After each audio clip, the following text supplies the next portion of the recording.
శ్రీమాత్రే నమః. కుంభరాశి వారికి ఈ చెట్టు దగ్గర కోట్ల ఖజానా లభించబోతుంది.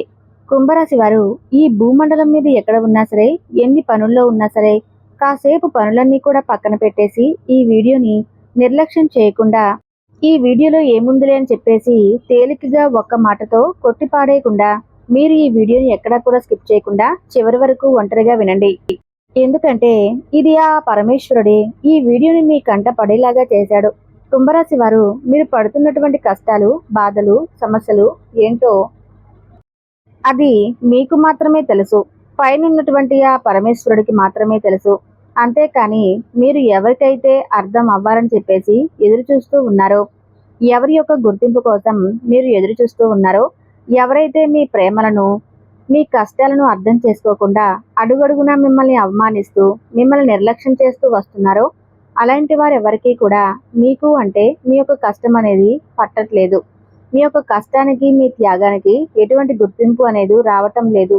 కానీ మీరు ఎవరి కోసమైతే ఎదురు చూస్తున్నారో వాళ్ళ దగ్గర మీకు గుర్తింపు రాకపోయినా, నా బిడ్డ ఎంత కష్టపడుతుంటే నేను చూస్తున్నాను పైనుంచి, నేను అన్నీ కూడా గమనిస్తూనే ఉన్నాను అని చెప్పేసి సాక్షాత్తు ఆ పరమేశ్వరుడే మీరు పడ్డ కష్టాలకు, మీరు కార్చినటువంటి కన్నీటికి ఇవాల్టి రోజున మీకు ఇంతటి అదృష్టాన్ని, ఐశ్వర్యాన్ని మీకు ఇస్తున్నాడు. ఇది మామూలు అదృష్టం కాదండి. ఈ భూమి మీద ఎన్నో వేల కోట్ల మంది జనాభా ఉన్నారు. కానీ కుంభరాశి వారికి అదృష్టం దక్కటం అంటే మీరు చేసినటువంటి ఆ యొక్క పుణ్యఫలాలు కావచ్చు, మీరు పడేటటువంటి ఆ బాధలు కావచ్చు, మీ మనసులో ఏదైతే నరకం అనుభవించారో, ఏదైతే మీరు మనుషుల వల్ల, నా అనుకున్న మనుషుల వల్ల మీరు ఎంత నరకం అనుభవిస్తున్నారో, మీ కష్టానికి ఎలాంటి గుర్తింపు లేకుండా మీరు ఎన్ని బాధలైతే పడుతున్నారో అవన్నీ కూడా, అంటే దేవుడు కూడా మమ్మల్ని గుర్తించట్లేదని చెప్పేసి మీరు కుమిలిపోయినటువంటి సందర్భాలు ఎన్నెన్నో ఉన్నాయి. అవన్నీ కూడా మీరు మిమ్మల్ని ప్రతిక్షణం కూడా కంటికి రెప్పలాగా ఆ పరమేశ్వరుడు కాపాడుకుంటూ వస్తున్నాడు. కాబట్టే ఇవాల్టి రోజున ఆయనే స్వయంగా మీకు ఇంతటి గొప్ప అవకాశాన్ని, అదృష్టాన్ని ఇచ్చాడు అని చెప్పుకోవచ్చు.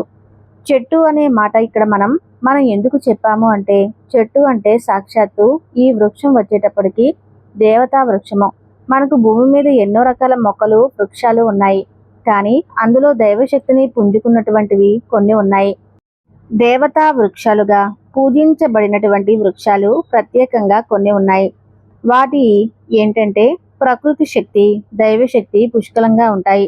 అలాంటి వాటిలో చెట్లను మనం తాకినా, అలాంటి చెట్టు దగ్గర కొన్ని పరిహారాలు ఆచరించినా, అవి ఏంటంటే మన జాతకంలో ఉన్నటువంటి జాతక దోషాలను, కర్మలను, శని దోషాలను, ఈ నరదిష్టి ప్రభావాన్ని ఏవైతే మనల్ని పట్టి పీడిస్తున్నాయో అలాంటి శక్తులన్నిటినీ, అంటే దుష్ట శక్తులు ఉంటాయి కదా, వాటన్నిటినీ పారద్రోలి గ్రహాలన్నిటినీ కూడా మనకు అనుకూలంగా మార్చి మనకు అదృష్టాన్ని, ఐశ్వర్యాన్ని తెచ్చిపెడుతూ ఉంటాయన్నమాట.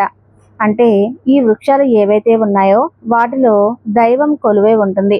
మనకు పెద్ద పెద్ద ఋషులు, మునులు, మహానుభావులు చూసినట్లయితే పూర్వపు రోజుల్లో ఇలాంటి దేవతా వృక్షాల కిందే కూర్చొని వాళ్ళ యొక్క తపస్సులను చేస్తూ ఉండేవాళ్ళన్నమాట.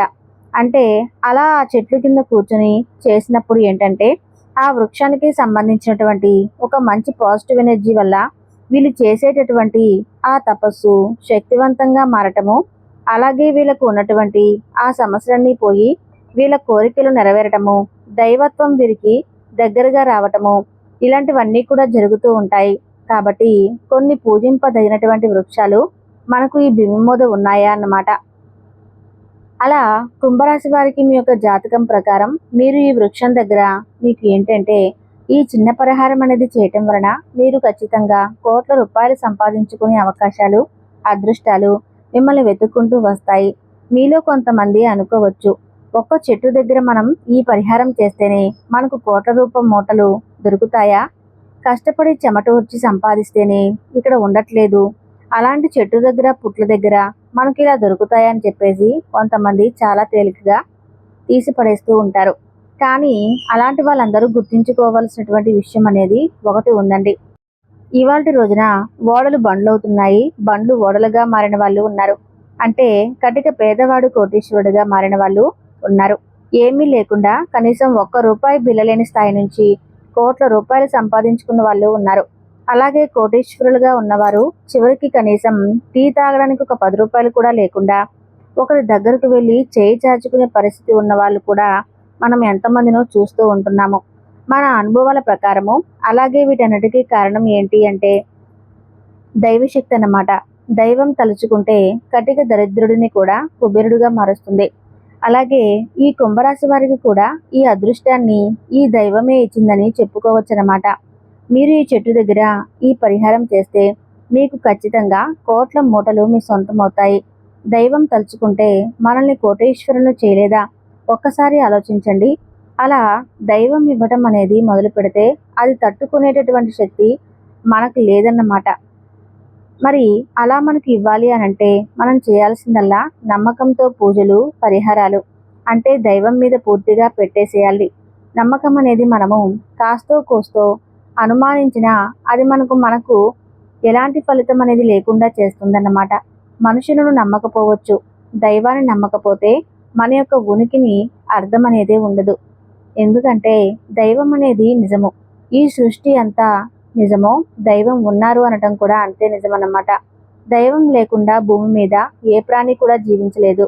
కాబట్టి నమ్మకమే మన బలము, నమ్మకమే దైవం. కాబట్టి మీరు చక్కగా ఈ పరిహారం అనేది కుంభరాశి వారు స్త్రీలు కావచ్చు, పురుషులు కావచ్చు, మీరు ఈ చెట్టు దగ్గర ఈ చిన్న పని చేయండి చాలు. ఇది వచ్చేటప్పటికి మీరు ఏ ఏ రోజులు చేయాలి, ఏ సమయంలో చేయాలి అనేది కూడా నేను చెప్తాను. కుంభరాశి వారిది రాశి చక్రంలో 11వ రాశి. వీరి రాశికి అధిపతి సాక్షాత్తు శని భగవానుడు. శని భగవానుడి పాలకనలో ఈ కుంభరాశి వారు ఉండటం వలన ఈ కుంభరాశి వారికి ఓర్పు, సహనము, శాంతి, క్రమశిక్షణ, పట్టుదల, జీవితంలో మంచిగా ఎదగాలి అనేటటువంటి ఆశ ఇవన్నీ కూడా ఖచ్చితంగా ఉంటాయి. అది స్త్రీలకు కావచ్చు, పురుషులకు కావచ్చు. కుంభరాశి వారు చాలా చాలా అదృష్టవంతులు. వీరిని ఎవరైతే భాగస్వాములుగా పొందుతారో వాళ్ళు చాలా అదృష్టవంతులుగా చెప్పుకోవచ్చు. కుంభరాశి వారు వారి యొక్క కుటుంబం యొక్క అంటే వారిని కష్టపడకుండా చూసుకోవాలి, వారిని ఒక గొప్ప స్థాయిలో ఉంచాలి అని చెప్పేసి ఎంత పైన కష్టపడేటటువంటి వ్యక్తులు. ఈ కుంభరాశి వారు ఎంత కష్టమైనా సరే ఎంతో ప్రేమగా, ఎంతో సంతోషంగా తమ బిడ్డల కోసము, తమ భాగస్వామి కోసమే అలాగే చేస్తూ ఉంటారన్నమాట. అయితే వీరికి ఈ మధ్యకాలంలో చూసుకున్నట్లయితే అంటే చిన్న వయసు నుంచి సమస్యల సంఖ్య చాలా ఎక్కువగా ఉంటుందండి. వీరికి అదృష్టం ఉంటుంది, అదృష్టం లేక కాదు, కానీ వీరికి సమస్యలు కూడా అలాగే వస్తూ ఉంటాయన్నమాట. వీరికి ఏంటంటే ఎవరైతే మన అని చెప్పేసి నమ్ముతూ ఉంటారో, ఎవరినైతే ప్రాణానికి ప్రాణంగా ప్రేమిస్తూ ఉంటారో వాళ్ళ వల్ల ఎక్కువగా సమస్యలు అనేవి ఎదురవుతూ ఉంటాయన్నమాట. ఒక్క మాటలో చెప్పాలంటే జనం ఎవరైతే ఉంటారో వీళ్ళ చుట్టూ ఉన్న వాళ్ళు అది వాళ్ళు సొంత వాళ్ళు కావచ్చు, బయట వాళ్ళు కావచ్చు, వీరిని అవసరానికి వాడుకొని వదిలేస్తూ ఉంటారు అన్నమాట.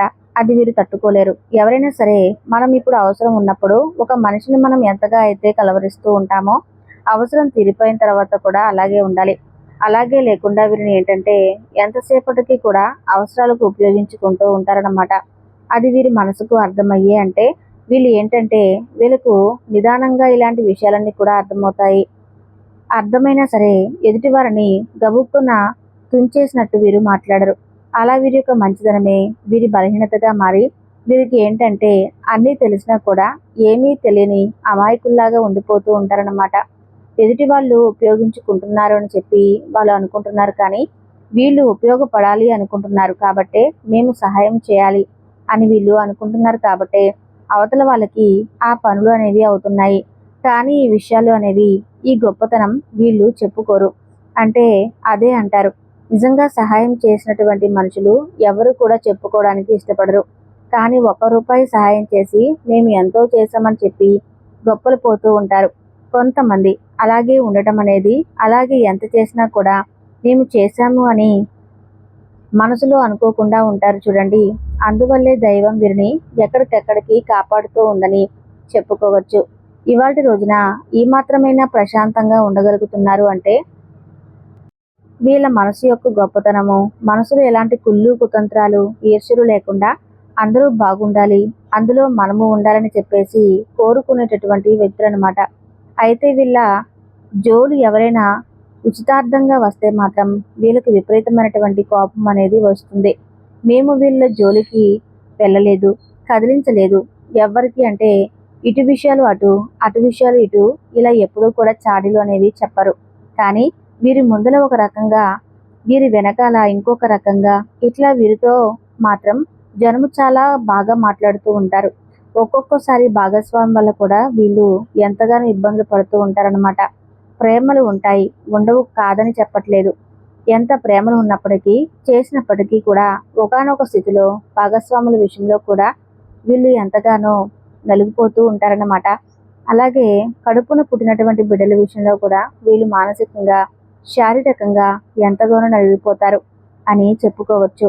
ఇలాంటివన్నీ కూడా దాటి ఇవాల్టి రోజున కుంభరాశి వారు ఈ స్థితిలోకి వచ్చారు, ఈ స్థానంలోకి వచ్చారు అని చెప్పేసి మనం చెప్పుకోవచ్చు.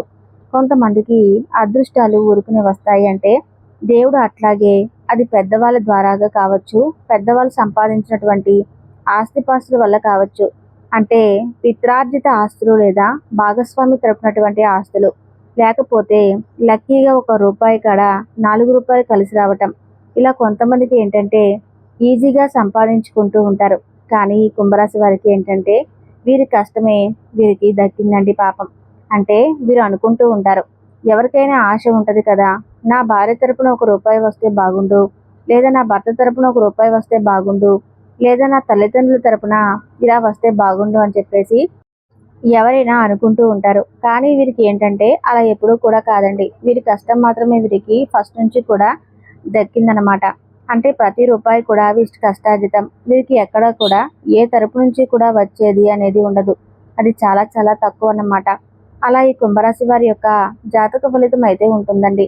కానీ వీరు ఎక్కడ కూడా డీలా పడిపోకుండా వీరిని వీరు పూర్తిగా నమ్ముకున్నటువంటి వ్యక్తులు. వీళ్ళ కాళ్ళ మీద వీళ్ళు నిలబడాలి అనేటటువంటి ఆశయాలతో ఉంటారు. మన బాధలు మనం పడ్డట్లుగా మన బిడ్డలు వాళ్ళకు పడకూడదు అని చెప్పేసి చాలా ఆలోచిస్తూ ఉంటారన్నమాట. ఇలా కుంభరాశి వారి యొక్క తత్వం అనేది ఉంటుంది. అలాగే వీరు దైవాన్ని విపరీతంగా నమ్మేటటువంటి వ్యక్తులు అనమాట. అలా దైవాన్ని ఎప్పుడూ కూడా పూజిస్తూ ఉంటారు. ఇంట్లో వీరు చేయొచ్చు, లేదా వీరి భాగస్వామి చేయట్లు, ఇట్లా ఏదైనా కానీ దైవానికి సంబంధించినటువంటి కార్యక్రమాలు, దానాలు, ధర్మాలు, పూజలు ఇట్లా బాగా ఎక్కువగా చేస్తూ ఉంటారు. అలాగే ఏదైనా తీర్థయాత్రలకు వెళ్తూ ఉంటారు. దైవ దర్శనాలు చేసుకుంటూ ఉంటారు. నలుగురితో సంతోషంగా సరదాగా గడపాలి అని చెప్పేసి అనుకుంటూ ఉంటారు. ఇట్లా వీళ్ళు అన్ని రకాలుగా మంచి చెడు బాగా తెలిసినటువంటి వ్యక్తులు అనమాట. కాబట్టి వీరు పడ్డ కష్టాలకు, బాధలకు, కన్నీళ్లకు, అవమానాలకు ఇవాళ రోజున సాక్షాత్తు ఆ పరమేశ్వరుడే మీకు ఇంతటి గొప్ప అవకాశాన్ని ఇచ్చాడు అని చెప్పుకోవచ్చు.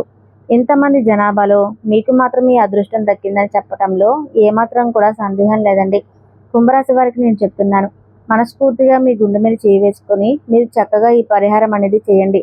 ఇప్పుడు మీరు చేయాల్సింది ఏంటి అంటే, మీరు దేవాలయాలకు వెళ్ళినప్పుడు, అంటే శివాలయానికి కావచ్చు, లేకపోతే ఇంకేదైనా ఆలయానికి కావచ్చు, ఇట్లా మీరు వెళ్ళినప్పుడు ఏంటంటే మీకు అక్కడ జమ్మి చెట్టు కనిపిస్తుంది అన్నమాట. మనకు ప్రతి దేవాలయంలో, శివాలయంలో కావచ్చు, ఇట్లా ప్రతి ఒక్క చోట కూడా, లేదా మనకి రోడ్ల పక్కన కావచ్చు, లేదా మనకు ఇళ్లకు కొంచెం దగ్గరలో కానీ దూరంలో కానీ ఇట్లా మనం చూసినట్లయితే జమ్మి చెట్టు కనిపిస్తూ ఉంటుందండి. ఈ జమ్మి చెట్టు అనేది సాక్షాత్తు దేవతా వృక్షము. ఈ జమ్మి వృక్షము అంటే అందులో మనకు శనిదేవుడు ఈ చెట్టును బాగా ఇష్టపడుతూ ఉంటాడనమాట. మీ రాశికి అధిపతి ఎవరు అంటే శని భగవానుడు. ఆ శని భగవానుడికి ఈ జమ్మి వృక్షం అంటే ఎంతో ప్రీతికరము. కాబట్టి మీరు జమ్మి చెట్టు దగ్గర ఈ చిన్న పరిహారం చేస్తే మీ జాతకంలో ఉన్నటువంటి శని దోషాలు అనేవి పూర్తిగా తగ్గిపోతాయి. మీ అదృష్టానికి, మీ యొక్క ఆనందానికి ఏవైతే అడ్డుగోడలుగా ఉన్నాయో వాటన్నిటికీ కూడా సాక్షాత్తు ఆ శనీశ్వరుడే మొత్తాన్ని తొలగించేస్తాడు. మీకు అదృష్ట ద్వారాలు తెరిచేలాగా చేస్తాడన్నమాట. కాబట్టి జమ్మి చెట్టు దగ్గర మీరు ఈ పరిహారం అనేది చేయాలి. మీరు ఒక 5 మంగళవారాలు లేదా ఒక 5 ఆదివారాలు కానీ, ఈ 2 రోజుల్లో ఈ వారాలు గుర్తుపెట్టుకోండి. 5 మంగళవారాలు కానీ 5 ఆదివారాలు కానీ ఇట్లా మీ యొక్క వీలుని బట్టి చూసుకుని మీరు జమ్మి చెట్టు దగ్గరకు వెళ్ళాలి. అయితే మీరు వెళ్ళేటప్పుడు అంటే మనకు గుడిలోనే ఈ చెట్టు అనేది దొరుకుతుంది. కాబట్టి చక్కగా స్నాన కార్యక్రమాలు పూర్తి చేసుకొని, అంటే మనం ఇక్కడ పరిహారం అనేది చేయాల్సి ఉంటుంది. కాబట్టి చక్కగా మీరు ఇంటిని, వాకిల్ని అంతా కూడా శుద్ధి చేసుకొని, ఇంట్లో దీపారాధన చేసుకొని మీరు ఈ పరిహారం అనేది అక్కడ జమ్మి వృక్షం దగ్గర చేయాల్సి ఉంటుందన్నమాట. జమ్మి చెట్టులో సాక్షాత్తు ఇందాక మనం చెప్పినట్లు శని భగవానుడు కొలువై ఉంటాడు. అలాగే పరమేశ్వరుడికి కూడా ఈ చెట్టు అంటే ఎంతో ప్రీతికరం. కాబట్టి మీరు నియమనిష్టలతో ఈ పరిహారం అనేది చేయాలి. అంటే ఆ రోజుల్లో నాన్ వెజ్ అనేది కూడా వండకూడదు, తినకూడదు, నలుపు రంగు బట్టలు ధరించకూడదు. ఈ 5 మంగళవారాలు కానీ 5 ఆదివారాలు కానీ బ్రహ్మచర్యం పాటించాలి. భార్యాభర్తలు ఇంట్లో కూడా దీపారాధన చేసుకొని మీరు జమ్మి చెట్టు దగ్గర ఈ పరిహారం అనేది చేయాలి. మీరు ఆ చెట్టు దగ్గరకు వెళ్ళేటప్పుడు ఏంటంటే నువ్వుల నూనె కానీ లేదా ఆవు నెయ్యి కానీ తీసుకుని వీటితో పాటుగా మట్టి ప్రమిదలు 2, అలాగే తమలపాకులు, అగ్గిపెట్టె, సాంబ్రాణి కడ్డీలు, పుష్పాలు, అక్షంతులు వీటన్నిటిని కూడా తీసుకుని వెళ్ళాలన్నమాట. మీరు చక్కగా జమ్మి చెట్టు దగ్గరకు వెళ్ళి ఆ జమ్మి చెట్టును తాకి ఒక చెంబుడు నీటిని కూడా తీసుకెళ్ళండి. ఆ జమ్మి చెట్టును తాకి నమస్కారం చేసుకుని ఆ చెంబుడు నీటిని ఆ జమ్మి చెట్టులో వేళ్ళ దగ్గర చక్కగా చుట్టుతూ పోసేయండి. ఆ వేళ్ళని తడిచేలాగా లేదా బాటిల్లోనైనా మీరు పోసుకెళ్ళొచ్చు అన్నమాట. వీళ్ళు మీకు కుదరకపోతే అలా చక్కగా ఆ చెట్టు వేళ్ళన్నీ కూడా తడిచేలాగా నీటిని పోయండి. ఇలా తాకి నమస్కారం చేసుకోండి. తమలపాకులు పెట్టేసి తమలపాకుల మీద మట్టి ప్రమిదలో నువ్వుల నూనె కానీ ఆవు నెయ్యి కానీ పోసేసి అందులో చక్కగా ఉప్పులు వేసేసి దీపం వెలిగించండి. దీపం వెలిగించి మీ మనసులో ఏదైతే కోరిక ఉందో, అంటే మాకున్న ఆర్థిక సమస్యలు తొలగిపోవాలి, అప్పుల సమస్యలు తొలగిపోవాలి, మేము ఒక సొంత ఇల్లు కట్టుకోవాలి, మాకు మంచి ఉద్యోగాల్లో వ్యాపారాల్లో కలుసుబాటు రావాలి, మేము మంచిగా ఎదగాలి, మా జీవిత భాగస్వామితో మేము సంతోషంగా ఉండాలి, మా ఆరోగ్యం బాగుండాలి, మాకు ఎలాంటి వాహన ప్రమాదాలు ఇలాంటివి ఉండకూడదు, శని దోషాలు, పితృదోషాలు ఇలాంటివన్నీ తొలగిపోవాలి, మంచిగా వివాహం జరగాలి, మంచి జాబ్ రావాలి, మా పిల్లలు చదువుకోవాలి, ఎలాంటి అడ్డంకులు అనేవి తగలకూడదు అని చెప్పేసి మీకున్నటువంటి ప్రతి కోరికను కూడా మనసులో చెప్పుకొని ఓ వృక్షమా, ఓ దేవతా వృక్షమా, ఎందుకంటే మనకు ఆ వృక్షంలో దేవుడు సాక్షాత్తు పరమేశ్వరుడు కొలువే ఉంటాడు కాబట్టి, అలాగే శనీశ్వరుడు కూడా కొలువే ఉంటాడు కాబట్టి తాకి నమస్కారం చేసుకుని చక్కగా దీపం వెలిగించి మీ యొక్క కోరికలన్నీ కూడా చెప్పుకోండి. అలా చెప్పుకున్న తర్వాత కుదిరితే ఆ చెట్టు చుట్టూతా 11 సార్లు ప్రదక్షిణ చేసినటువంటి ప్రయత్నం అయితే చేయండి. చక్కగా అలా చేసిన తర్వాత కాసేపు ప్రశాంతంగా కళ్ళు మూసుకొని ఆ చెట్టు కింద కూర్చోండి. అలా కూర్చొని మీరు తర్వాత మామూలుగా ఇంటికి వచ్చేసేయండి. ఇలా మీరు 5 మంగళవారాలు 5 ఆదివారాలు కానీ మధ్యలో మీకు ఏదైనా అడ్డం వచ్చిందనుకోండి, తర్వాత వారం అనేది మీరు కంటిన్యూ చేసుకోవచ్చు అనమాట. ఇలా చేయటం వల్ల ఏంటంటే మీ చేతితో తెలిసి తెలియక చేసినటువంటి పాపాలు, కర్మలు, దోషాలు, తెలియక చేసినటువంటి తప్పులు అన్నమాట, ఇవన్నీ కూడా ఇబ్బందులు ఏవైతే ఉన్నాయో ఈ పొరపాట్లు అనేవి ఏ మనిషి అయినా చేస్తూ ఉంటాడు. కానీ అవి ఏంటంటే కర్మల రూపంలో మళ్ళీ మనకు అవి శిక్షలుగా మారుతూ ఉంటాయన్నమాట. కాబట్టి అలాంటివి తెలిసి తెలియక చేసినటువంటి పాపాలు ఏదైతే ఉన్నాయో అవన్నీ కూడా పూర్తిగా తొలగిపోయి మనకు బాగా కలిసి వచ్చేలా చేస్తాయి. కాబట్టి ఈ వీడియో చెప్పిన పరిహారం చేయండి. ఈ వీడియోలో సమాచారం మీకు నచ్చినట్లయితే తప్పకుండా ఈ వీడియోకి లైక్ చేసి మీ సపోర్ట్ ఇస్తారని మనస్ఫూర్తిగా కోరుకుంటూ ఓం నమః శివాయ అని కామెంట్ బాక్స్లో రాయండి. ధన్యవాదాలు.